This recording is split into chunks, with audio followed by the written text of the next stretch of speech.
Dawn spilled softly over the high pines, its gold caught in the fine lace of frost along each twig. Mist curled from the forest floor, shifting like pale breath over the earth. In the middle of it all, a woman sat on a moss-dark log, her dress rumpled, the hem torn from briars. She held her arms tight across her chest as if to keep from falling apart. Ilara had not slept.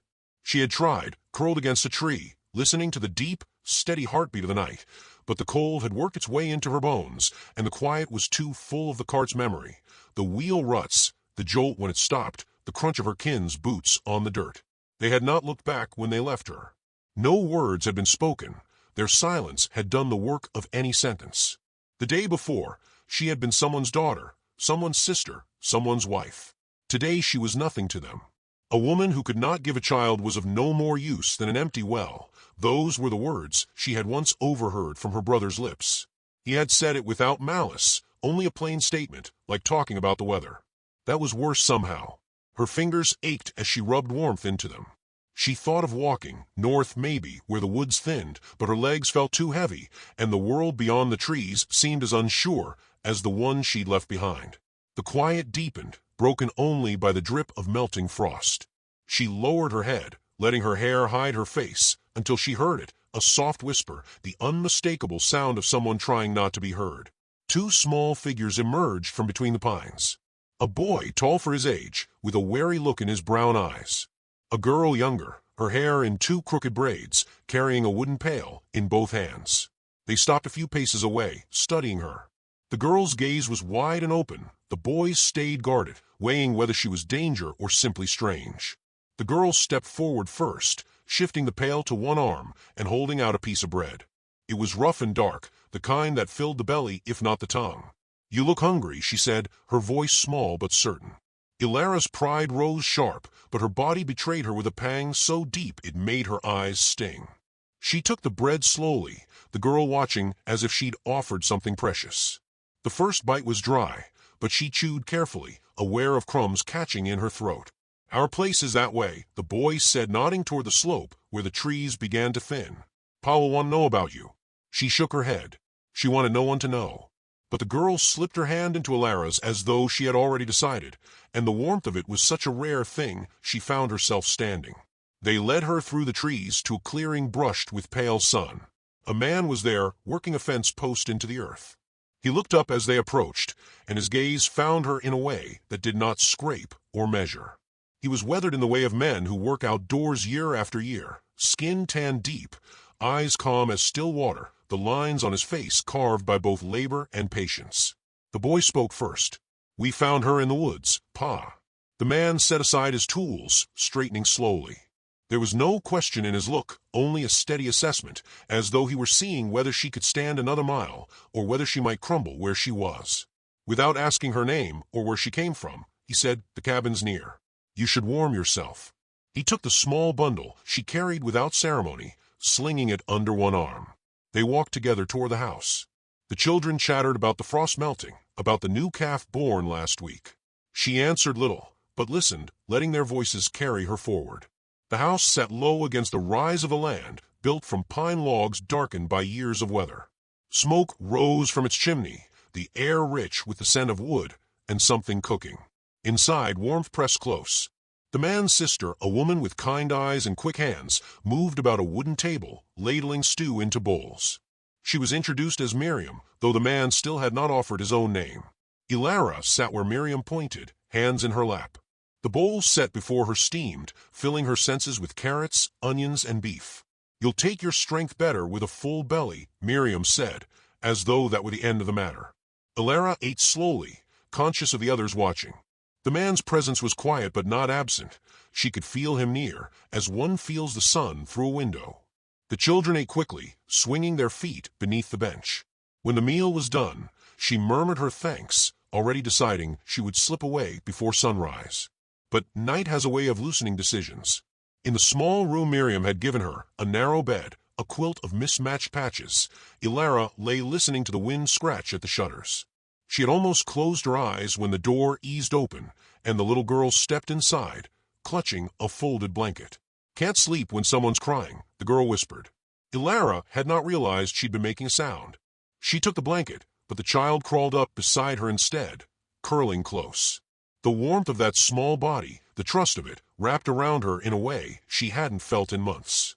She lay still, eyes open to the dark, and for the first time since being left in the wood, she didn't feel entirely alone.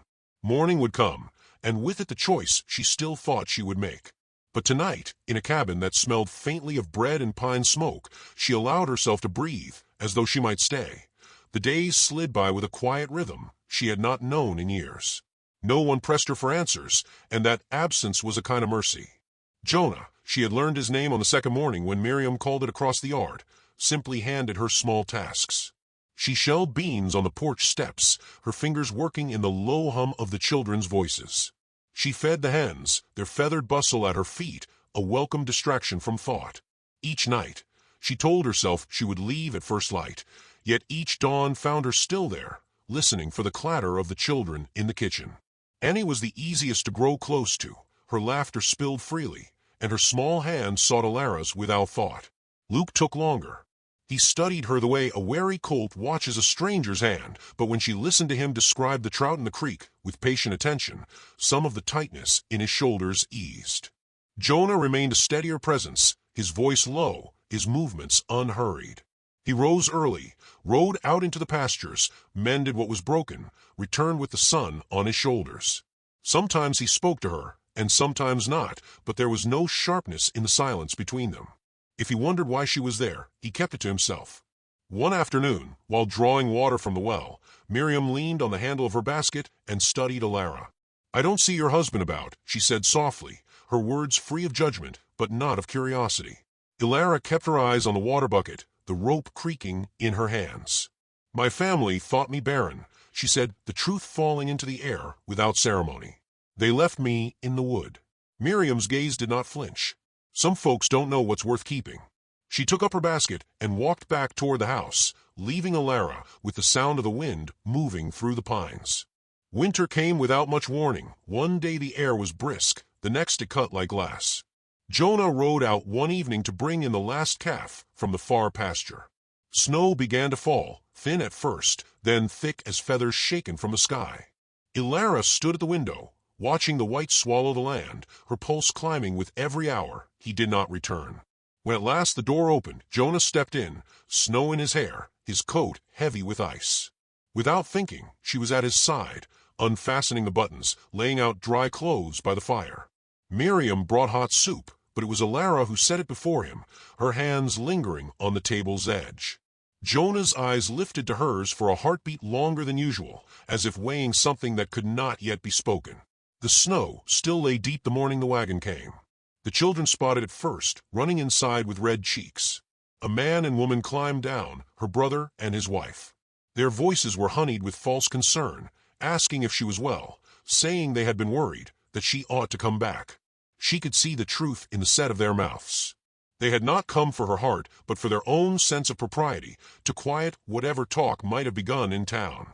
Jonah stood beside her as they spoke, his silence giving her the space to decide. "I'm not going," she said. Her voice was steady, the words surprising her with their strength. Her brother's expression hardened. "This isn't your place, Alara. It is now." He stepped forward, but Jonah moved between them, not with threat, but with the immovable calm of a man who knows where his line is drawn. "She's under my roof," Jonah said, his voice low and even. "Those who wish her harm have no claim here." For a moment no one moved. The snow drifted in the space between them, soft and cold. Then her brother turned, muttering under his breath, climbing into the wagon. The wheels cut sharp tracks into the white, until they vanished into the hills. Inside, the air seemed warmer than it had all winter. The children pressed close, Luke's hand on her arm, Annie leaning against her side. Miriam went back to her work without comment, but the corners of her mouth held a small, knowing curve.